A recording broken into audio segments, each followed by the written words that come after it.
Alright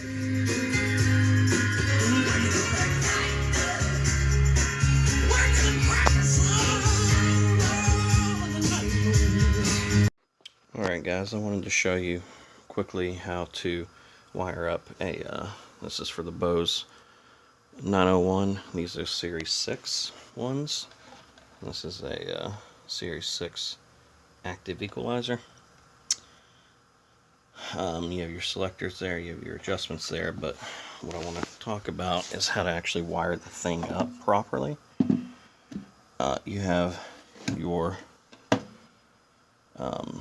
amplifier and tape recorder ins and outs, and it depends on how you're wiring this in, but if you're sending a amplified signal to it, you're going to send it through the amplifier connections, and if you're sending a line signal to it like out of a tape, in and out, you're going to send it through the tape connections.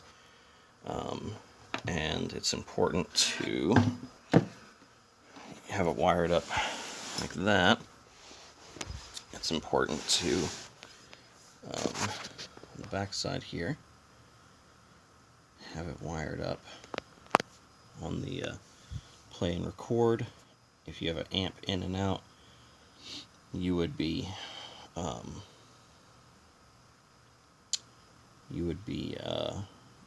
putting it in the amp out, and the main amp in is the connections that you would use on that. As you can see, I actually have it wired up in the wrong connection back there, but it really doesn't affect it in my setup, in my particular setup. And let's see if you can hear the difference with it and without it. So I'll turn it off first, let you hear it.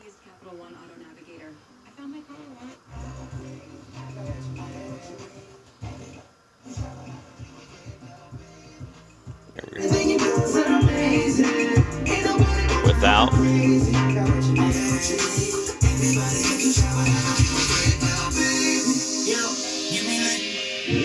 So that's with.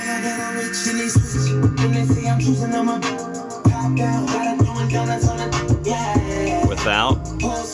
And with.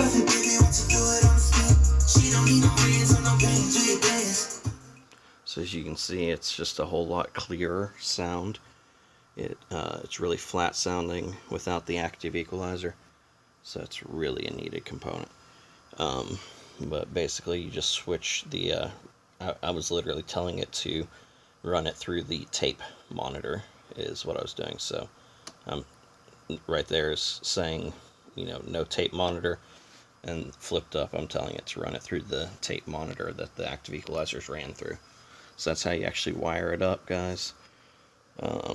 Yeah, that's basically it. Another note with these Bose is that they're direct reflecting speakers, so have the back covers off, but you want the speakers to actually point against the wall, so they point away from you, and they reflect the sound off the wall back at you. That's how they are intended to work. There's the covers for them. These things are incredibly clean. I think I don't know if they call this color wave walnut or if it was honey or something like that, but once again, these are super clean, work great. Have the tulip stands with them, the equalizer, and then I also have this Kenwood receiver as well, the KR-10000 II. Very, very rare one, actually. It's in really good condition. It does have some oddities with the some of the buttons. I haven't been able to figure out if it actually is working correctly or not, but sometimes I can't, like,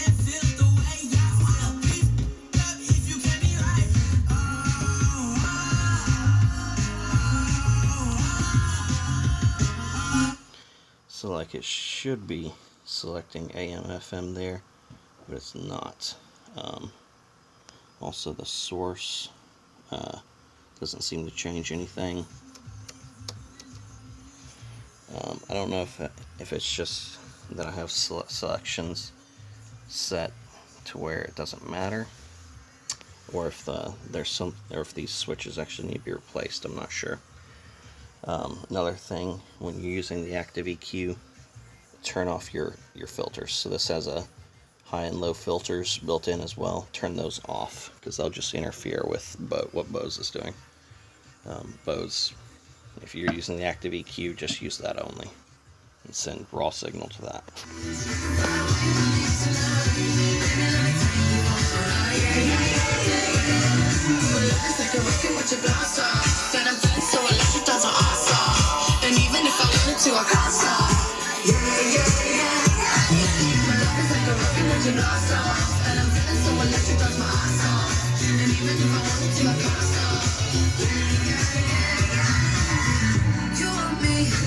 You baby, my sugar boo, I'm levitating, come make it way. I'm levitating. You can fly away with me tonight. You can fly away with me tonight. Baby, let me take you for a ride. I'm levitating. This Kenwood KR-10000 II, like I said, it's got some issues, and I'm not entirely sure how to test it out entirely. So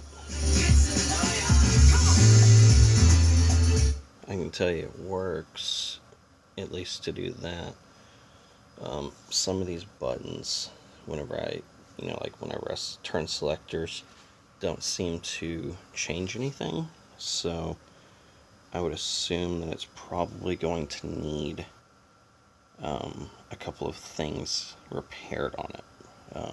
It's probably going to need to go to the shop. Got some light surface scratches. I mean, some of this is just dust on top of it right here. But yeah, it's got some light scratching. But really, overall, it's in fantastic condition for its age. It's really not bad at all. And I mean, put it in a comparable shop for probably a couple $100. You can have this thing doing everything it needs to be doing. But as of right now, I mean, it plays music.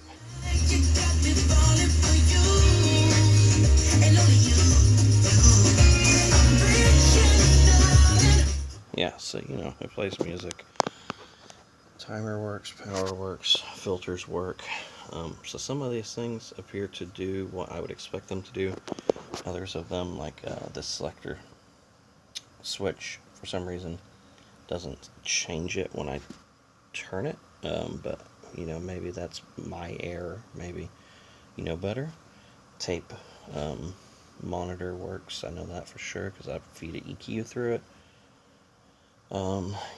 Dolby, all these buttons seem to work and change things. Really, it's just the selector doesn't seem to change selection. So anyways, all that to say, just expect that it's going to need a thing or two done to it, but overall it's in really great shape.